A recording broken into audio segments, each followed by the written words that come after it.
Bismillahirrahmanirrahim. Assalamualaikum warahmatullahi wabarakatuh. Waalaikumsalam Waalaikumsalam warahmatullahi warahmatullahi wabarakatuh. wabarakatuh. Alhamdulillah wassalatu wassalamu ala Rasulillah Muhammad ibn Abdullah wala haula wala quwata illa billah amma ba'du. Yang saya hormati, saya muliakan Ibu Hajah Neng Ida Nur Halidah MPD selaku Kepala Madrasah Aliyah Negeri 2 Tasikmalaya. Yang saya hormati, saya banggakan rekan-rekan Dewan Guru Man 2 Tasikmalaya.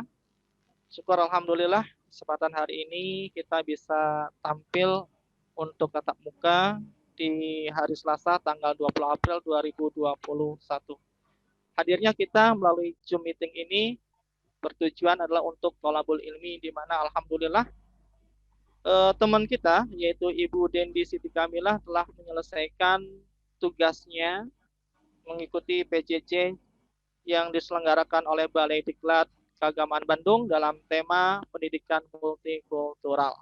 Mudah-mudahan apa yang beliau terima akan bermanfaat buat kita semua, khususnya buat Man 2 Tasikmalaya dalam kegiatan pelajaran kita, sehingga akan muncul persamaan persepsi yang diterima oleh Ibu Dendi dengan kita semua. Maka hari ini kita sama-sama menyimak pemaparan dari Ibu Dendi Siti Kamilah SPD. Pada Ibu Dendi Siti Kamilah, disilakan. Oke, terima kasih atas waktunya Pak Wahab. Baik, saya akan mulai dengan share terlebih dahulu materi yang akan saya paparkan yang telah saya dapatkan melalui Balai Diklat.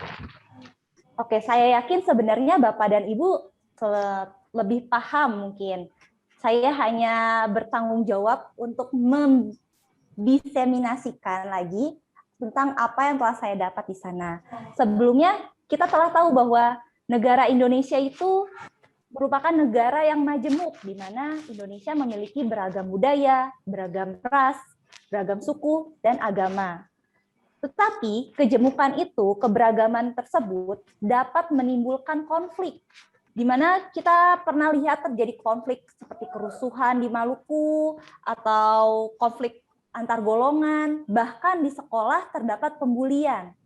Ini merupakan salah satu tanda bahwa telah terjadinya penurunan toleransi dan juga rasa memiliki antar sesama. Jadi kita harus mengupdate lagi tentang multikultural di dalam dunia pendidikan. Jadi sekarang pengertian dari pendidikan multikultural tersebut adalah mengubah struktur lembaga pendidikan supaya siswa itu memiliki kesempatan yang sama untuk mencapai prestasi akademis di sekolah. Ini menurut James Bank. Dan prinsip-prinsipnya dalam pendidikan multikultural, materi yang diajarkan itu harus terbuka secara budaya yang didasarkan pada masyarakat. Jadi dalam penyampaian materi kita harus menghadirkan budaya-budaya yang ada di sekitar, agar siswa lebih mengetahui keberagaman dan perbedaan antara budaya-budaya tersebut agar lebih dapat menerima dan saling menghormati. Lalu isi materi pembelajaran yang dipilih harus mengandung perbedaan dan persamaan. Tadi sudah dibahas juga. Lalu yang ketiga, materi pembelajaran harus sesuai dengan konteks, waktu, dan tempat. Itu pastinya. Lalu yang keempat, pengajaran semua pelajaran menggambarkan berdasarkan pengalaman yang akan dibawa di masyarakat. Ini bisa kita terapkan menurut hemat saya pertama di KI 1 atau KI 2, karena di sana kan bisa masuk ke dalam penilaian sikap. Lalu juga bisa masuk ke dalam KI 3. KI 3 di sini yaitu tentang pengetahuan, di mana untuk KI 3 tadi balik lagi ke tema-tema kurikulum pendidikan multikultural ini. Apakah KD atau KI 3 itu setiap KD-nya memiliki tema toleransi, perbedaan, dan yang lainnya ini. Seperti itu. Dan untuk penyusunan RPP-nya, di sini kita tidak harus menjelaskan tentang pendidikan multikultural itu secara khusus dengan satu materi, tapi bisa juga dengan disisipkan ke dalam KD-KD tadi yang terdapat tema-tema multikultural itu. Seperti itu singkat pemaparan dari saya karena waktunya terbatas. Silakan saya kembalikan ke moderator. Selanjutnya pada ibu-ibu dan bapak barangkali ada yang perlu ditanyakan dari apa yang dipaparkan oleh Ibu Dendi tadi. Mangga silakan. Pak. Ya, Ibu Ima, mangga. Ya, terima kasih Bu Dendi sudah memberikan pemaparan yang cukup menarik, sangat menarik malah. Akan tetapi saya agak bingung di belakang Ibu. Jadi kan itu ada bahwasannya pendidikan multikultural itu bisa masuk ke dalam KD-KD. Akan tetapi kebetulan karena pelajaran saya pelajaran bahasa Jerman, itu kira-kira bagaimana naruhnya di dalam RPP itu, begitu saja Ibu. Pertanyaan saya. Oke. Diletak mana di RPP?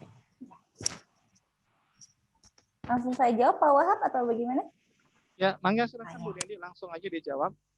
Oke, terima kasih atas pertanyaannya Ibu Ima. Iya, menurut yang saya pelajari kemarin di pelatihan jarak jauh, multikultural ini bisa masuk ke dalam setiap mata pelajaran, apapun mata pelajarannya. Karena dalam semua mata pelajaran itu pasti terkandung suatu nilai perbedaan, terus juga persamaan, atau kita balik lagi ke tema yang sebelumnya ada toleransi dan segala macamnya itu. Sehingga kalau untuk menyusun RPP yang berbasis multikultural, Ibu bisa memasukkannya di ketika pendahuluan. Ada lagi yang mau ditanyain atau masih kurang jelas, Ibu Ima? Terima kasih. Sudah terima kasih Bu Dendi. Oh iya, sama-sama. Ada lagi yang mau ditanyakan? Cukup. Hanya menambahkan Pak Wahab. Oh, boleh, Ya. boleh. Dari Bu Oo. Tadi kan sudah dijelaskan sama Bu Dendi atas pertanyaan dari Bu Ima ya, tentang bagaimana menerapkan pendidikan multikultural pada proses pembelajaran maupun di RPP. Menurut saya untuk kegiatan sebenarnya pendidikan multikultural itu bukan cuma pengetahuan-pengetahuan yang harus diketahui anak, jadi melainkan juga suri tauladan dari guru itu sendiri, bagaimana guru itu bersikap. Misalnya pada saat guru itu nggak, maksudnya kadang-kadang kan guru merasa dia paling pintar, paling ini, itu juga membuat anak menjadi patah semangat untuk belajar. Malah kalau misal tadi kan pembelajaran bahasa Jerman, kalau guru merasa dia paling bisa dan paling pintar di dalam kelas, itu membuat anak merasa ada perbedaan. Kalau gurunya tuh lebih pintar, lebih ini, jadi down, mereka tidak termotivasi untuk menjadi lebih baik. Terus yang kedua misalnya pada saat guru memerintahkan untuk membaca bahasa Jerman tadi ya, mengungkapkan kalimat-kalimat dengan bahasa Jerman. Nah, guru itu tidak memandang siswa itu semuanya sama. Tidak yang misalnya guru itu mengenal keluarganya, nah dia yang diminta untuk membaca lebih dahulu, atau guru itu kenal latar belakang bagaimana siswanya. Jadi guru itu memandang semua siswa itu sama. Jadi yang diperintahkan untuk membaca, yang diperintahkan untuk berlatih, yang guru itu memandang semua siswa sama. Tidak misalnya karena gurunya kenal dengan siswa yang ada duduk di depan atau ada saudaranya di kelas itu, maka yang disuruh membaca, yang disuruh berlatih, yang diminta untuk melakukan kegiatan di kelas itu lebih banyak yang guru itu kenal. Jadi sebenarnya bukan hanya pengetahuan-pengetahuan seperti itu yang diberikan di kelas, melainkan suri tauladan dari guru itu sendiri, bagaimana bersikap terhadap siswa itu sama derajatnya, begitu. Terima kasih. Terima kasih Bu Oo yang telah menambahkan penjelasan dari Bu Dendi tadi. Bagaimana Bu Ima? Ya, terima kasih. Terima kasih banyak Bu Oo. Baik, teman-teman, karena waktu pula, maka kita akhiri dan diskusi ini dengan bacaan hamdalah bersama-sama. Alhamdulillah. Mudah-mudahan ilmu yang disampaikan oleh Ibu Dendi Siti Kamila dapat kita implementasikan dalam madrasah kita, sehingga madrasah kita akan lebih hebat, bermartabat lagi, dan berdaya saing internasional. Oke, dari saya mohon maaf apabila ada kekurangan. Wabillahi taufiq wal hidayah. Wassalamualaikum warahmatullahi wabarakatuh. Waalaikumsalam.